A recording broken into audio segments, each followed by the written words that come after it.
Dear Journal, today in school we had to talk about what we want to do when we grow up. I never really thought about what I want to be when I grow up. Sally said she wants to be a vet. My teacher told me I should be an explorer. I have decided then, one day I will go to the moon.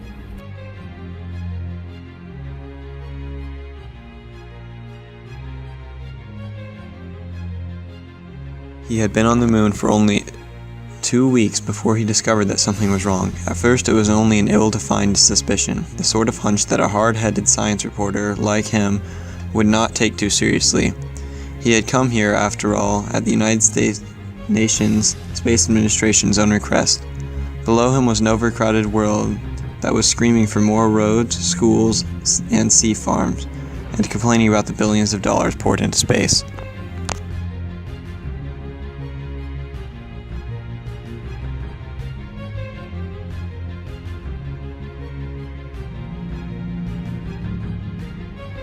The call came 2 weeks later in the middle of the night, the real lunar night. By Plato City time, it was Sunday morning. Low in the south, Earth was almost full, casting a brilliant blue-green light over the infernal landscape. People passed them as they walked to the dome.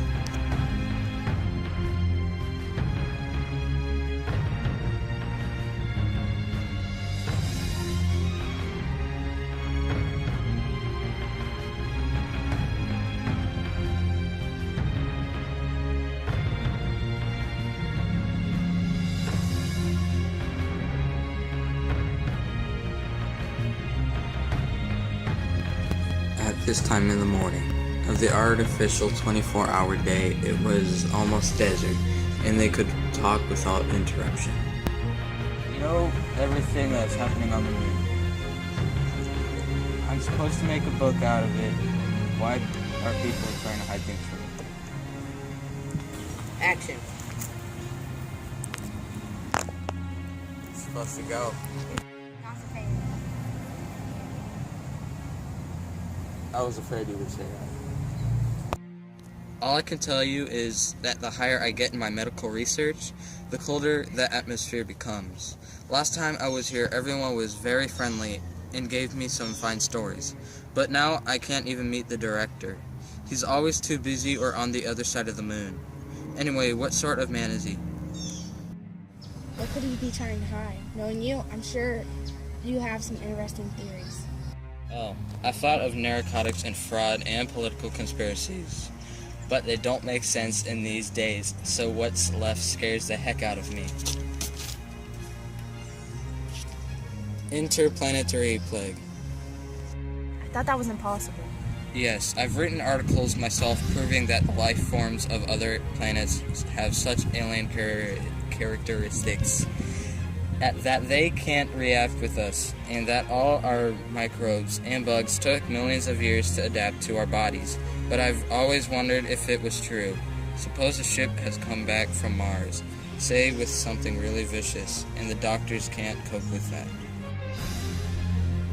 I'll start investigating. I don't like it either, but here's an item you probably don't know.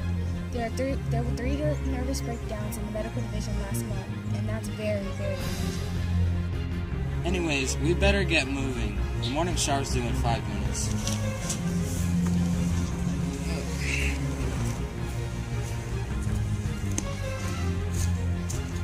The multiple domes of the city dropped below the sharply curved horizon. Presently, everyone turned aside from the main road to follow a scarcely visible trail. 10 minutes later, Cooper saw a single glittering hemisphere of rock.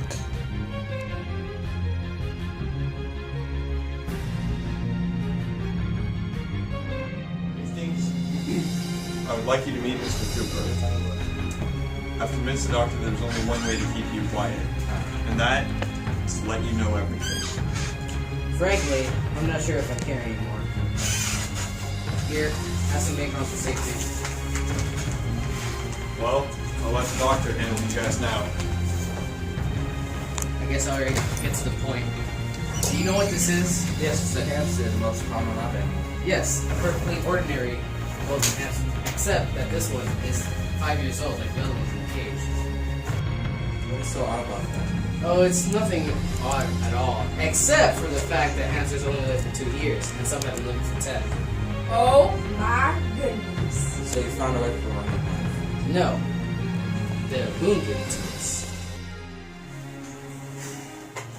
On Earth, we spend our whole lives fighting gravity.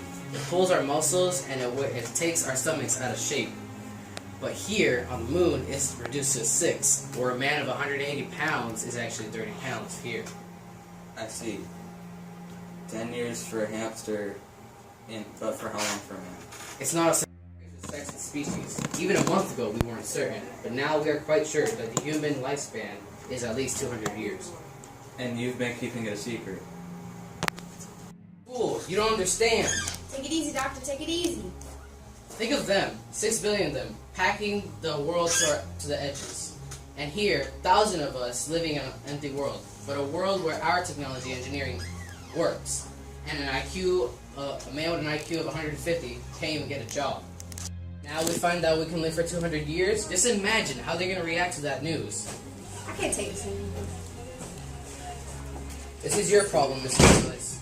You asked for it, and if you got it, just tell me. I'll be interesting to know. Just how you going to break it to them. Holding on to heaven light, I'm burnt torch, burning on forever, one flame reborn. Our worlds collide.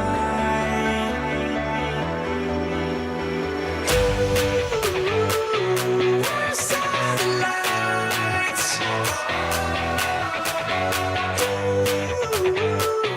We're taking flight. Off the ground, can't hold us down. We're echoing worldwide.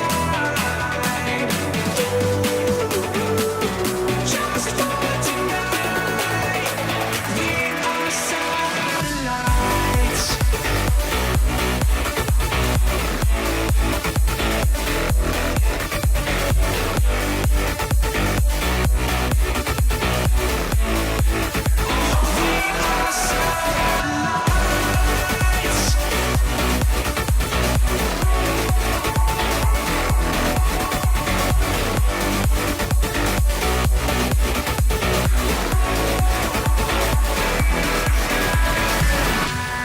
A sea of stars.